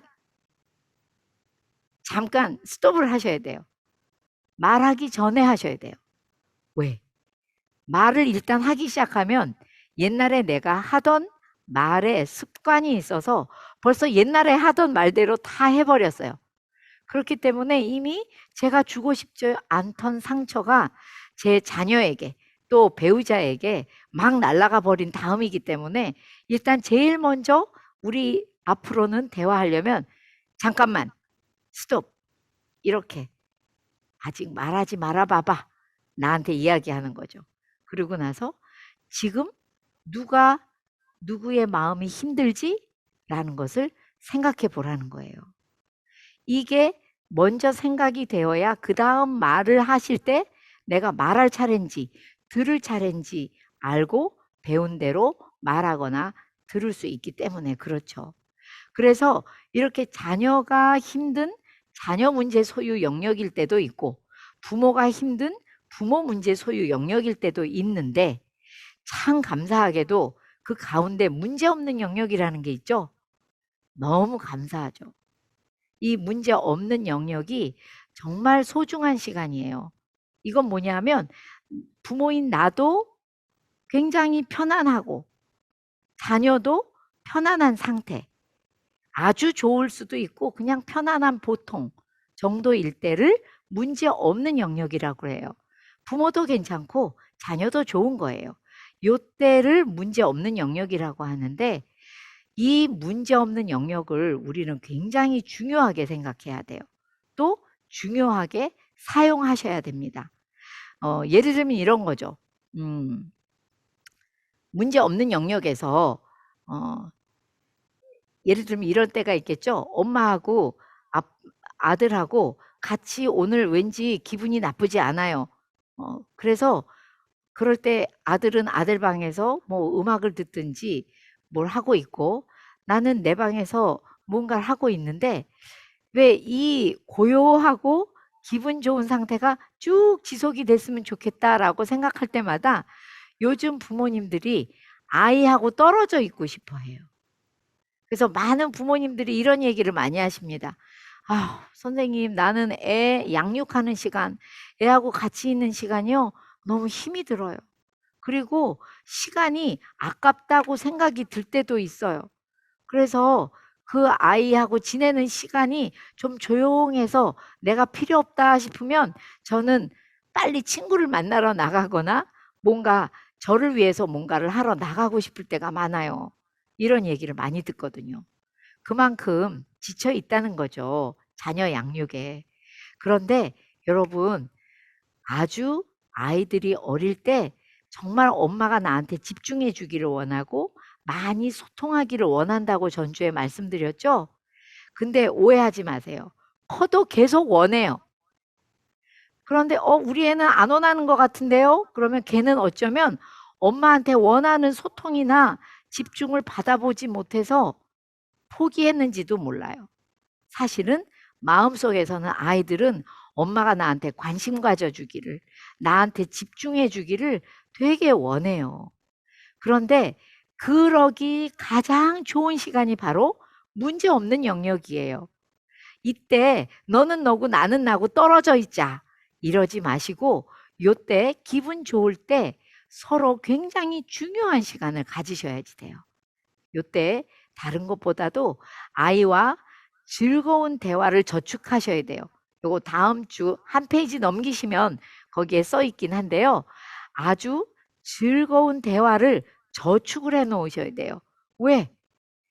아까 말씀드린 대로 자녀 감정이 힘들거나 부모 감정이 힘들 때는 기분 좋은 얘기를 하기는 좀 어렵잖아요. 그렇기 때문에 문제 없는 영역대에 1대1로 아주 좋은 대화를 많이 저축해 놓으시면 좋습니다. 그리고 1대1로 데이트하시면 굉장히 좋아요. 그래서 요 문제 없는 영역에서 즐거운 대화를 잘 저축해 놓으신 분들은 어? 정말 내가 이때 잘 쉬고 싶었지만 아들하고 뭐 좋은 시간을 갖고 그 시간에 맛있는 걸 먹으면서 재미난 얘기를 하고 그래서 이때 중요한 거는요. 문제 없는 영역에서 막 교육에 관한 얘기, 학습에 관한 얘기, 학부모의 모두가 막 나오면서 막 기분 좋게 둘이 얘기하다가 야, 너 그런데 숙제는 다 했냐? 뭐는 뭐 어쨌니? 그러면서 갑자기 학습에 관한 얘기가 나오지 않는 것이 매우 중요해요. 그럼 그 얘기 어떻게 해요? 그 얘기 꼭 하고 싶은데 그 얘기 최대한 덜 하라는 것이 토마스 고든 박사의 얘기예요. 우리가 학습에 관한 얘기를 많이 한다고 아이들이 학습을 많이 할까요? 절대 그렇지 않아요. 도리어 반대의 효과를 여러분들은 보시게 될 겁니다. 그래서 학습에 관한 얘기를 이 문제없는 영역에서 하시지 않도록 교육에 관한 얘기를 하시지 않도록 조심하라고 고든 박사는 얘기하고 있어요. 이 시간은 무조건 엄마하고 같이 있었더니 이렇게 재밌구나. 아빠하고 같이 있으니 이렇게 재밌구나 할 수 있는 시간을 만들어 주셔야 돼요.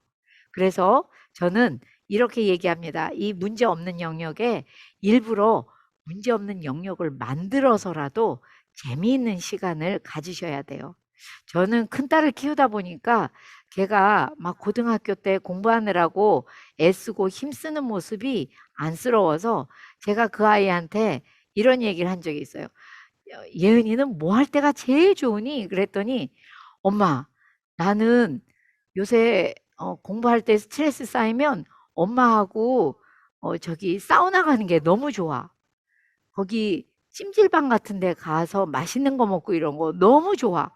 그때 엄마하고 뒹굴뒹굴 거리면서 얘기할 때가 너무너무 재미있어. 이렇게 얘기하는 거예요. 그래서 그다음부터는 제가 이렇게 시간을 봐서 얘가 뭐 중간고사 전이 아니라든가 기말고사 전이 아니라거나 바로 그 시험이 끝났다거나 할 때마다 엄마 왜 이렇게 몸이 찌뿌둥하냐. 나하고 찜질방 같이 가줄 사람 그러면은 자요 그러고 자기가 제일 먼저 손 들고 엄청 좋아하고 같이 가서 즐거운 시간을 갖고 또 먹는 걸 너무 좋아하니까 돌아오면서 맛있는 거 먹고 근데 그날만은 제가 먹고 싶은 게 아니라 그 아이가 먹고 싶은 거, 그 아이가 하고 싶은 얘기, 또 그 아이와 즐거운 대화가 될 수 있을 만한 것들을 대화하려고 노력했던 그런 기억이 있어요. 여러분, 이 문제 없는 영역을 잘 사용하시면요. 정말 특별한 스킬이 없으셔도 아이들이 평생 나한테 제일 고마운 사람, 내 곁에 있었던 사람, 그런 기억으로 부모님들이 남으실 겁니다. 사실 여기 계신 부모님들이 생각해 보세요. 내가 내 부모님하고 너무 행복했던 추억이 한 100가지쯤 된다 하는 분들이 계세요? 별로 없을걸요? 100가지쯤 잘 생각 안 나요. 저도 이렇게 늙었는데요. 돌아가신 부모님들이 너무너무 그리울 때가 있어요. 근데 그때마다 떠오르는 게 한두 가지가 계속 당번처럼 걔가 계속 떠올라요. 아, 우리 엄마하고 시장 가다가 조잘조잘 떠들고 엄마는 그 많은 식구 중에서 나만 데리고 시장을 가서 나만 바라보던 그날. 그리고 돌아올 때 꼭 학교 앞에 있던 그 떡볶이 집에서 사주신 그 맛있는 떡볶이. 엄마가 나를 바라보면서 너무 행복해하던 그날 그 시간이 굉장히 떠올라요. 엄마가 너무 바쁘셨기 때문에 그날만이라도 그 시간만이라도 나와 집중해 줬기 때문에 그날이 계속 떠오르는 거죠. 여러분들도 여러분의 자녀에게 막 10가지, 20가지, 30가지 만들어 주셔도 그중에서 정말 아주 너무너무 재밌었어, 엄마 하는 날은 한두 가지가 내 자녀들이 늙을 때까지 계속 생각나게 돼 있어요. 그래서 어떤 경험이 그들에게 그렇게 행복한 경험이 될지 알지 못하기 때문에 최선을 다해서 어떤 문제 없는 영역이 있다면 그 영역에 와, 우리 딸 오늘 엄마하고 뭐 하고 싶어? 엄마하고 뭐 같이 하고 싶은 게 있니? 뭐 아들 아빠하고 하고 싶은 게 있니? 그런데 가끔 가다 엄마 아빠하고 사이가 굉장히 안 좋은 아이들이 있어요, 이미. 그럴 때는 아빠하고 뭐 하고 싶어? 이러면 어? 왜 저러셔? 아저씨 왜 저러시지? 이럴 수가 있어요. 엄마, 박 여사 왜 그러셔? 막 이럴 수가 있어요. 그렇기 때문에 그럴 땐 말을 조심해서 하셔야 돼요. 야, 아들, 아직도 아빠하고 하면 즐거운 일이 있니? 즐거울 수 있는 뭐가 있어? 그게 있으면 아빠가 같이 하고 싶다. 그러면 둘 중에 하나예요. 아빠 이거 하자. 할 수도 있고, 관계가 많이 나쁘다면 애들은 이렇게 말해요. 없는데? 되게 무안하죠. 그러면은, 그랬어? 그러고, 그렇구나. 근데 생각나면 말해줘. 라고 말하고 등을 돌리셔야 돼요. 근데 그 말을 하면 꼭 애들이 신기하게도요. 다음날, 아빠 나 생각났어. 나하고 자전거 타요. 나하고 뭐 해요? 라고 얘기하거든요. 그래서 이 1대1 데이트, 이건 자녀가 여러 명이 있어도 한 아이와 한 부모가 나가는 거예요. 물론 집에서 데이트할 수도 있어요. 꼭 나가셔야만 되는 건 아니고 여행을 가시면 더 좋고 뭐 자전거를 타러 나가도 좋지만 잠자기 전에 둘이 꼭 끌어안고 뭐 주로 이제 아빠와 딸이 또는 엄마와 딸이 이렇게 하기가 쉽긴 하죠. 잠자기 전에는 꼭 끌어안고 무슨 이야기를 한참 나눈다면 그것도 1대1 데이트가 될 수 있어요. 그래서 아이들을 정말 1대1로 만나서 데이트하고 내가 데이트했다는 느낌이 들 수 있게 해주는 거. 그 아이가 창피하지 않게 단정하게 입고 그 아이가 기분 좋게 그 아이가 원하는 거를 같이 하고 원하는 걸 같이 먹고 그런 시간을 마련하셔서 대화하는 것이 이 문제없는 영역에 많이 하시다 보면 어떤 일이 벌어지냐면 이 문제없는 영역이 위아래로 점점 넓어져요. 그러니까 다시 말해서 이 표에서 자녀가 문제를 소유한 영역이 점점 쫄아들고요. 엄마가 문제 소유하고 아빠가 문제 소유한 영역이 점점 줄어들고요. 가운데 문제 없는 영역이 점점 넓어지는 그런 가정을 우리는 소원합니다. 그게 PT 가르쳐 드리는 목적이기도 해요. 그래서 정말 저는 지금 제가 잘난 척하는 게 아니고 여러분들한테 희망을 드리고 싶어서 말씀을 드리는 건데요. 정말 저희 집은 위아래 문제 소유 영역이 너무 적어요. 그리고 문제 없는 영역이 대부분이에요. 그러다 보니까 제가 굉장히 편안합니다. 딸들이 이제는 저한테는 응원군의 역할을 해주는 것 같고 저도 또 그들의 응원군 역할을 하고 코치의 역할을 하는 그런 삶을 살 수 있게 돼서 얼마나 편안한지 가끔가다 제가 야 남들은 석유 집어넣고 차를 달린다면 나는 자녀를 기르는 걸 차에 비유한다면 난 맹물로 가는 자동차를 운전하는 기분이다. 어렸을 때 고생해 놓으니 커서 이렇게 쉽구나 라는 생각을 하게 되거든요. 여기 계신 부모님들께 정말 앞으로 정말 쉽게 이지고잉 하는 그런 자녀 양육이 되려면 지금 PT 배우실 때 조금만 노력하시면 그런 시간이 곧 다가올 거라고 말씀드리고 싶습니다. 그래서 문제 소유 가리기를 잘해야 되겠죠. 그래서 우리 연습을 한번 해볼 거예요. 거기 문제 소유 가리기 연습 되어 있죠. 자, 작은 1번 다 같이 한번 읽어볼게요. 초등학교 3학년 딸이 학교에서 귀가하는 상황이에요. 그런데 현관문을 콱 닫고 들어오더니 입을 삐쭉 내밀고 쿵쿵 발소리를 내면서 자기 방으로 들어가 버렸어요. 자, 이 상황을 엄마가 쳐다보고 있어요.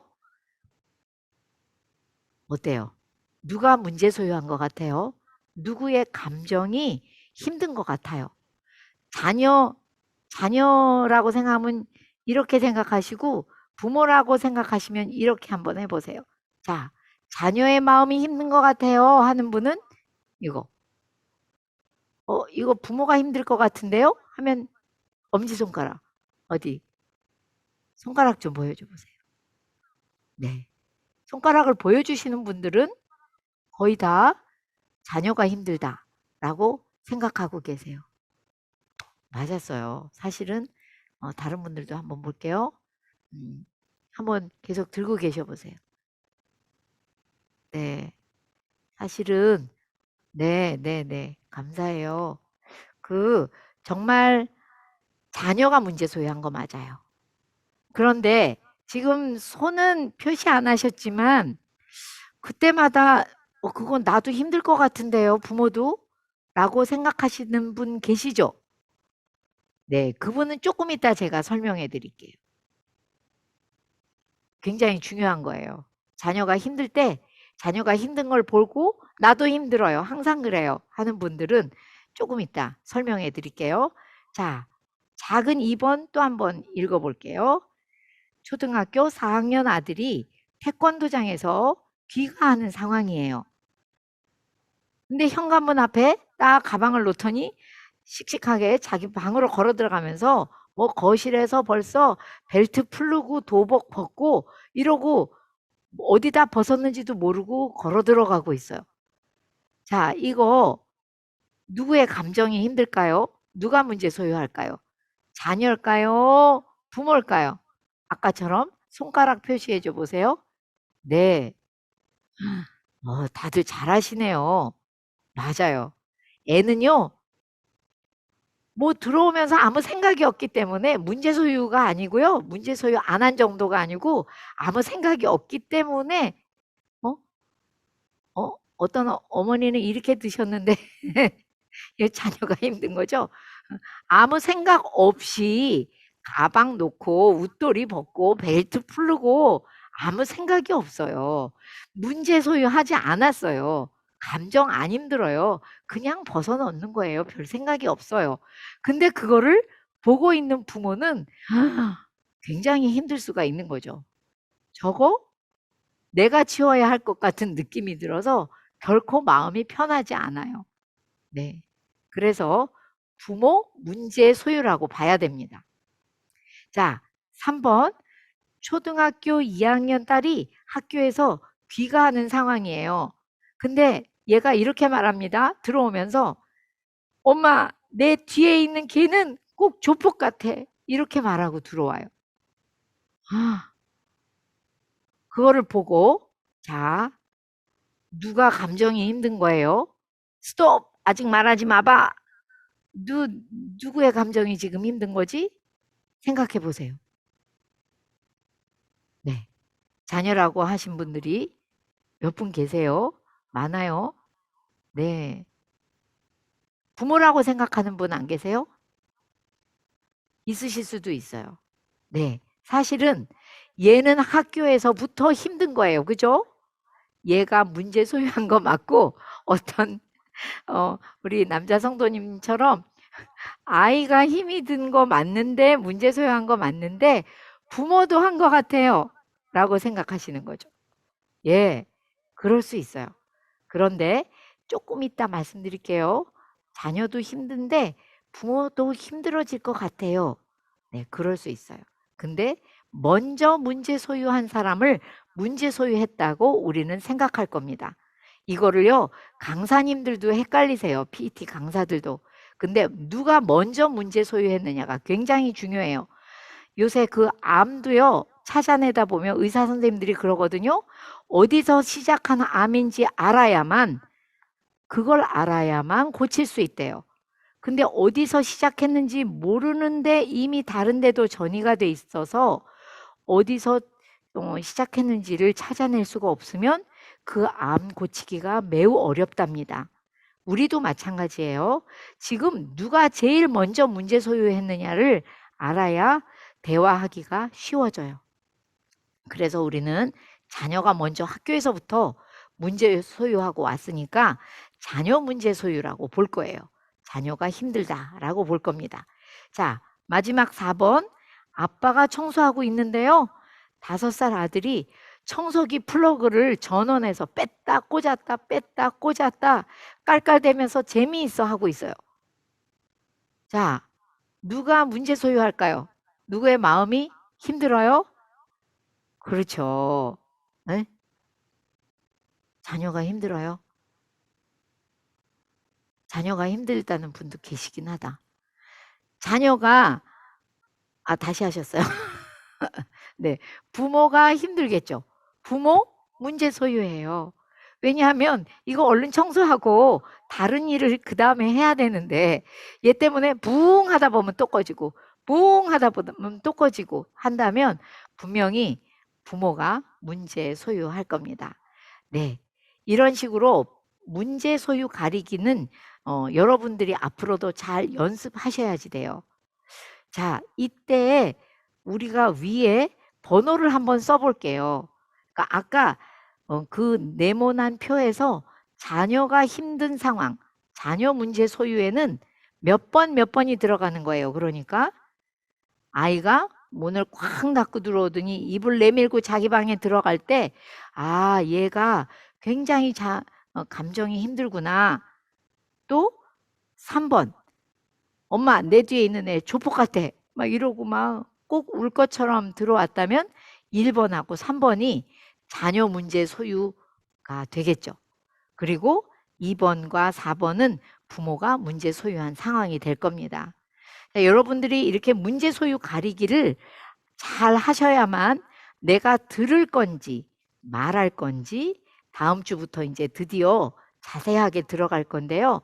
이게 훈련이 되려면 여기서 제일 중요한 거는 맨 마지막에 문제 소유 가리기 훈련을 하시려면 말하기 전에 잠깐 하고 스톱을 하셔야 되는데 이게 잘 안 돼요. 그래서 오늘 아마 여러분들이 하시는 분도 계시고 안 하시는 분도 계시겠지만 저는 제발 이거를 꼭 집에 가서 해보세요 하고 말씀드리고 싶은 건데요. 뭐냐면 잠깐 지금 누가 힘들지? 라고 종이에 쓰셔서 자주 볼 수 있는 곳, 뭐 내가 책상이 있다면 책상 앞에 또는 냉장고는 아빠도 엄마도 자주 보실 테니 냉장고 앞에 또는 저처럼 뭐 천장에다가 달아서 이렇게 볼 수 있는 곳에 그죠? 저는 제가 걸어 다니면서 항상 제 얼굴에 건등건등 닿을 수밖에 없는 곳에 써놓았더니 애들이 막 물어봤어요. 큰아이 당연히 글씨 읽을 줄 알 때 시작을 했기 때문에 엄마 이게 뭐야? 뭐를 스톱하라는 거야? 뭐가 힘드냐는 거야? 막 물었지만 이거는 엄마가 너하고 좋은 대화를 하기 위해서 잊어버리지 않으려고 써놓은 거야. 이렇게까지만 설명하고 어디를 가나 제 눈에 보이게 붙여놨어요. 그랬더니 어떨까요? 정말 큰 도움이 됐어요. 저한테 너무 많은 도움이 됐거든요. 그래서 여러분들한테 꼭 이거를 훈련하고 싶다. 사실 오늘같이 이렇게 공휴일 날 여기에 들어오셔서 여러분들이 좋은 부모가 되려고 노력하시는데 훈련이 돼야 될 거 아니에요. 근데 여러분들 숫자가 너무 많아서 일일이 제가 다 해드리기는 어려워요. 그렇지만 여러분들이 충분히 훈련되고 싶다는 의지를 가지신다면 제일 먼저 해야 되는 게 붙여놓는 거예요. 잠깐! 지금 누가 힘들지? 말만 하지 말고 말하기 전에 누가 힘든가 생각해 보자. 그래서 다음 주부터 배우시겠지만 자녀가 힘들 때는 나는 들어줄 차례라네. 들어주자. 무조건 말하지 말자. 생각하시는 거죠. 그렇게 꼭 한번 써놓고 해보시기 바라고요. 아까 제가 아직 설명 안 드린 게 있죠. 부모가 자녀를 봤을 때 저건 분명히 자녀가 먼저 문제 소유하고 집에 들어온 건 맞는데 나도요 애가 힘들어하는 거 볼 때마다 나도 힘들어 죽겠어요. 이런 분들 많으시잖아요. 사실은 대한민국의 부모님들이 이게 굉장히 힘들어요. 꼭 아이들이 힘들 때마다 부모도 같이 힘들어해요. 그러니까 자녀가 문제 소유하면 부모도 그거를 보는 순간 문제 소유할 때가 굉장히 많아요. 그런데 사실은 이거는 굉장히 일이 복잡해져요. 그래서 자녀가 먼저 문제 소유했으면 자녀 문제 소유다라고 생각하시고 그 자녀를 도와주는 역할을 하셔야 되는데 근데 선생님 오늘은요 아무리 봐도 애를 도와줄 수가 없어요. 제가 너무 힘들어요. 이런 상황이 있을 수 있어요. 그럴 때는 아이하고 자꾸 눌러붙어 앉아서 안 좋은 말을 계속 하시지 마시고 제발 떨어져 있기를 말씀드리고 싶어요. 그래서 예를 들면 이런 거죠. 아까 엄마 내 뒤에 있는 애 꼭 조폭 같아 막 이러면서 집에 들어왔어요. 그러면 야 조폭이 뭐냐 조폭이 이렇게 말하고 싶잖아요. 저는 그러고 싶었어요. 이게 저희 막내딸이 했던 얘기거든요. 그래서 다른 날 같으면 야 친구한테 조폭이 뭐야 그런 소리 하면 안 돼 라는 말을 했을 텐데 제가 PT를 배워보니 문제 소유 가리기 하니까 제가 먼저 문제 소유 했거든요. 그러고 집에 들어왔으니까 나는 들을 차례더라고요. 그러면 내 말을 함부로 하면 안 되는데 가만히 있어봐. 지금 제 감정이 힘드니까 우선 듣자. 그리고 정은이 힘들었어. 이렇게 듣고 있었어요. 그냥. 근데 여러분 듣고 있을 수가 없어서 막 야단치고 싶고 걔가 힘든데 나도 힘든 때는 떨어져 계시라고요. 엄마 잠깐만 떨어져 있을게. 그러니까 예를 들면 뭐 조폭이라고 말하고 들어올 때는 조금 약하고요. 예를 들어서 애가 어디서 맞고 들어왔어요. 그럴 때는 아이가 문제 소유하고 왔겠죠? 맞았으니 아프죠. 맞았으니 창피하죠. 너무 슬프죠. 이러고 집에 들어왔으니 아이 문제 소유 맞는데 아이 맞은 거 딱 보면 부모들이 요새 더군다나 대한민국 부모님들은요. 애가 어디서 맞았다 그러면 뭐 너무 흥분하시고 뭐 학교에 폭력위원회 빨리빨리 연락해야 되겠다 이런 생각 하시잖아요. 그러니까 갑자기 부모도 문제 소유할 때가 많아요. 그럴 때는 어떤 결정도 하지 마시고 우리 아들 아이고 잠깐만 엄마가 아빠가 너무 지금 힘들어서 조금 있다 우리 얘기하자. 잠깐만 아빠 나갔다 올게. 엄마 잠깐만 나갔다 올게 하시고 되도록 떨어져 있으세요. 떨어져 있고 도리어 몸을 움직이셔야 돼요. 몸을 가만히 있잖아요. 그러면 더 묵상을 깊이 하여서 더 화가 많이 나요. 그러니까 어디엔가 나가서 몸을 움직이시다 보면 뭐 걸으셔도 좋고 달리셔도 좋고 운동을 하셔도 좋고 장을 보셔도 좋고 그러다 보면 이상하게 감정의 홍수 상태에서 부모가 자꾸 내려앉아요. 가만히 있어봐. 아이가 먼저 힘들었겠네. 아이가 창피했겠네. 그렇다면 얘 마음도 좀 알아줘야 되고 내가 무조건 많은 말을 해서는 안 되겠네. 그러면서 마음을 좀 가라앉혀서 들어가시면 좋고요. 이제 그 다음에는 이제 듣는 기술이 필요한데 듣는 기술은 우리 다음 주에 배울 거거든요. 우리 아들 너무 아팠겠다. 너무 속상했겠다. 뭐 이런 말 해도 돼요. 야, 되게 쪽팔렸겠다. 이렇게 얘기하셔도 돼요. 걔 마음을 충분히 알아주는 게 듣는 기술에 굉장히 중요한 기술이거든요. 그러고 나서 아무리 생각해도 엄마 얘기도 해야지 안 되겠어요. 나도 너무 문제 소유해서 힘들어. 아까 어떤 아빠가 이렇게 하셨잖아요.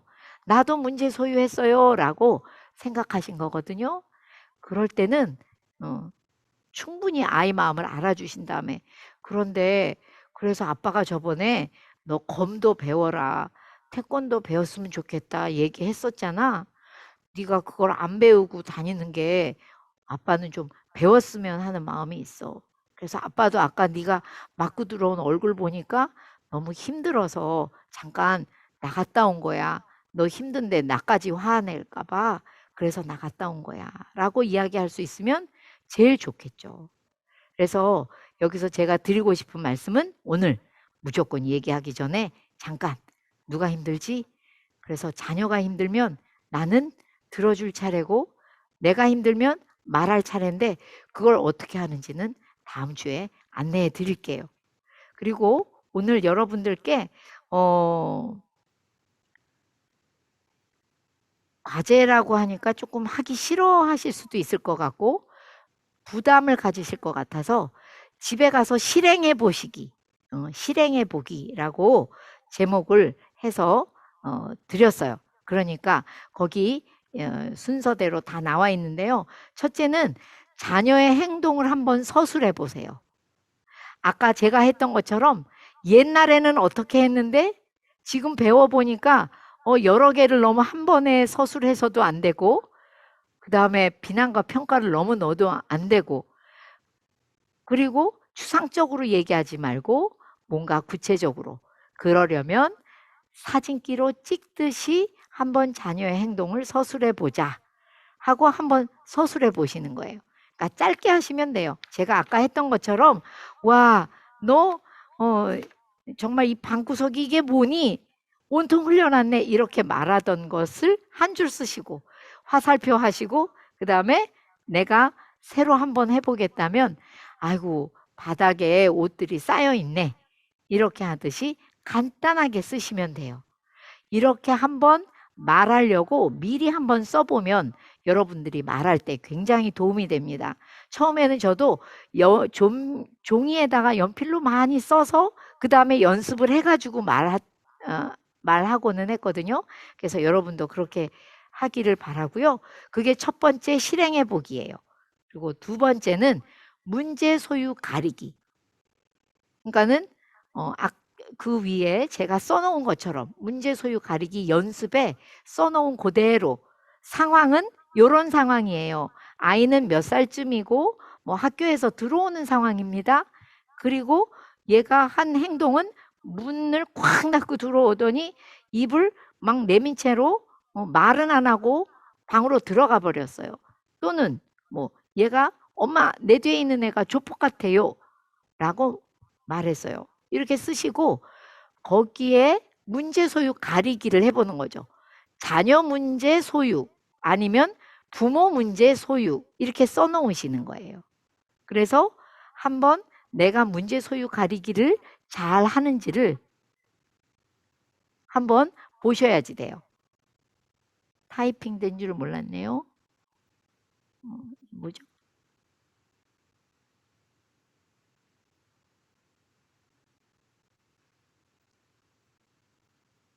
네.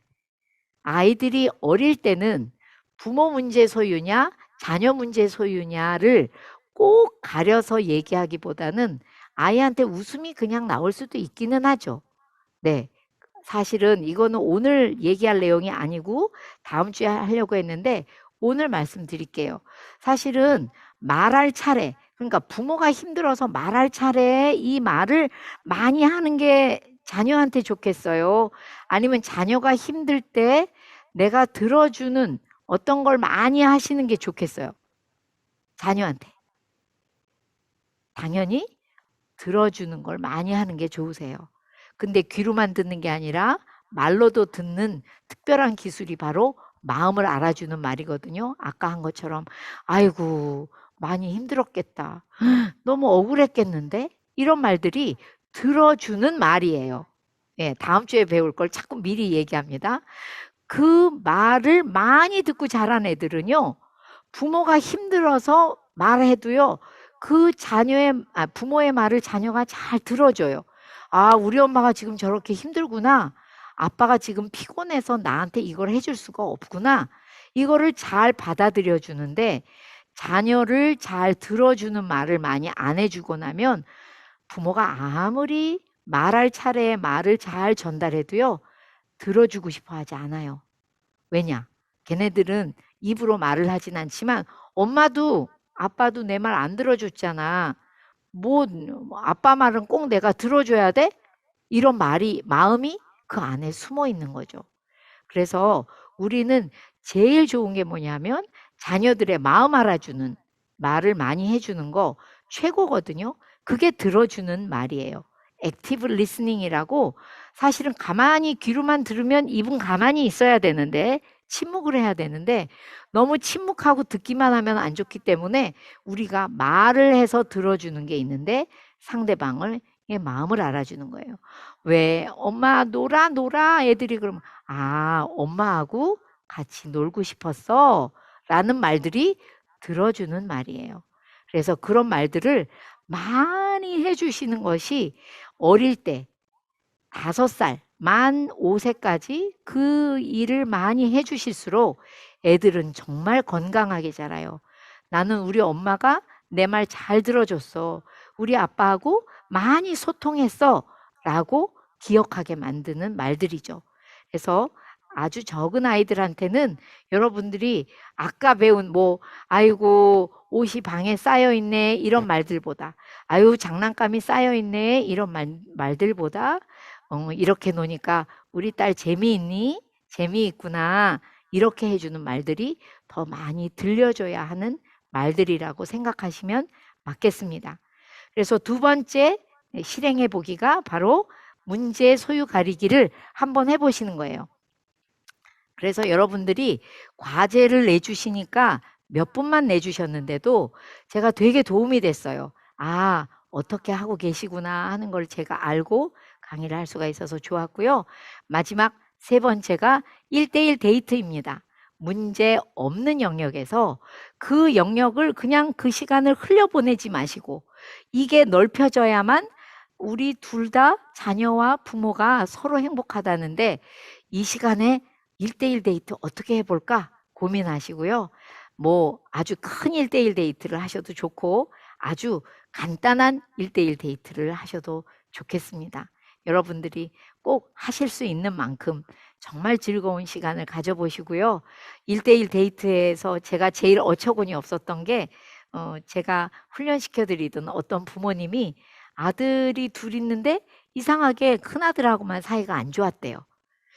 문제가 있는 거죠. 엄마한테.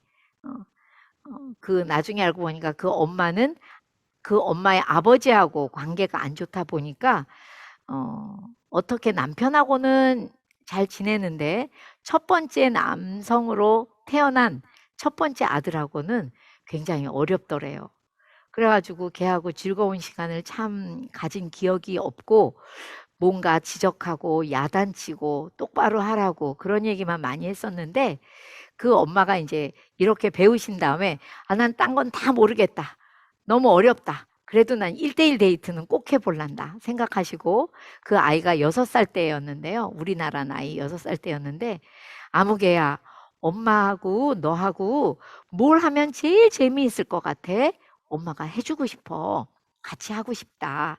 그랬더니 그 아들이 지하철을 타보고 싶다고 했대요. 그래서 그 엄마가 너무 어이가 없었대요. 아니, 지하철을 타고 싶다고? 지하철을 왜 타고 싶지? 그런 생각이 있었지만 그날은 정말 그걸 꼭 해주라고 했던 저의 말을 기억하고, 지하철? 탈 수 있지. 얼마든지 탈 수 있어. 나중에 보니까 요새 애들이 맨날 운전하는 엄마가 있으면 그 운전하는 엄마 차를 타고 다니잖아요. 그러니까 지하철을 구경을 못 해본 거죠. 근데 우리가 어렸을 때 기차 타면 즐겁듯이 전철을 타보고 싶었던 거예요, 얘가. 그래서 그날 정말 막상 전철을 타러 나가보니까 힘들더래요. 차를 놔두고 막 마을버스를 타고 어디까지 나가가지고 또 거기서 이제 전철을 타고 이렇게 아이하고 데이트를 즐겼답니다. 근데 아이가 그렇게 행복해 할 수가 없었대요. 그러니 돌아오면서 또 맛있는 것도 같이 사 먹고 그러고 즐거운 대화만 나누다가 집에 돌아왔는데 그날 밤에 걔가 처음으로 잠자기 전에 배꼽에다 손을 대고 엄마 안녕히 주무세요 하고 인사를 하더라는 거예요. 생각해 보니까 한 번도 밤에 자기 전에 인사를 안 했었대요, 아들이. 그리고 자기도 아들의 귓전에 자기 전에 잘 자라고 오늘도 너하고 하루 종일 엄마가 바쁘긴 했지만 행복했다고 이런 말을 해준 적이 없더래요. 그 말을 언제 하려고 안 해줬을까? 그날부터 그 아들이 배꼽 대고 인사하고 엄마 안녕히 주무세요 하니까 얼른 따라가서 자기가 이부자리도 잘 봐주면서 귓가에다 대고 엄마도 너를 사랑해 기도할게 그러고서는 나왔다는 거예요. 제가 그때 전철 타고 그렇게 행복해하는 아이가 있을 수 있다는 거 알고서 정말 여러분들이 아이들한테 엄마하고 뭐 하고 싶냐고 물어보는 건 정말 중요한 일이구나. 그걸 1대1 데이트로 문제 없는 영역에서 꼭 해보시기 바랍니다. 다음 주부터 어떻게 보면은 여러분들이 실제 사용할 수 있는 말들을 배우실 거예요. 근데 오늘은 무엇보다도 문제 없는 영역에서 1대1 데이트 꼭 해보시기 바라고요. 자녀를 너무 평가하는 눈으로 바라보지 않기. 있는 그대로 바라보기. 걔의 심정으로 지금 얼마나 재밌을까 하면서 생각하면서 바라보기 꼭 해보시기 바랍니다. 기도로 마치겠습니다. 사랑의 우리 하나님 아버지, 저희를 부모 되게 해주셔서 참 감사합니다. 그런데 하나님께서는 저희를 늘 연약하게 보시고 긍휼하게 보심에도 불구하고 저희들의 눈이 관점이 자녀를 바라보면서 얼마나 판단하고 비난하고 고칠 것들을 고치라고 아이들에게 다그쳤는지 모르겠습니다. 하나님, 무엇보다도 저희들이 이 문제없는 영역에서 이 시간을 금같이 귀하게 사용할 수 있도록 도와주시기를 바랍니다. 아이들을 바라보며 아이들이 뭘 원하는지를 알아내는 부모가 될 수 있도록 주님, 저희들을 새롭게 해 주시옵소서. 여기 50명의 부모님들이 계십니다. 정말 이분들을 한 분 한 분 찾아가 주시고 정말 하루라도 더 빨리 자녀들을 향하여 바라보는 눈길이 바뀔 수 있도록 주여 역사하여 주시옵소서.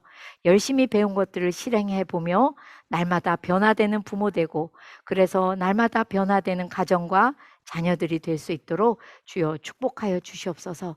그렇게 하실 것을 믿고 감사드리며 우리 주 예수님의 이름으로 기도드렸습니다. 아멘. 감사합니다. 오늘도 수고하셨어요. 다음 주까지 또 기도하겠습니다. 안녕히 계세요.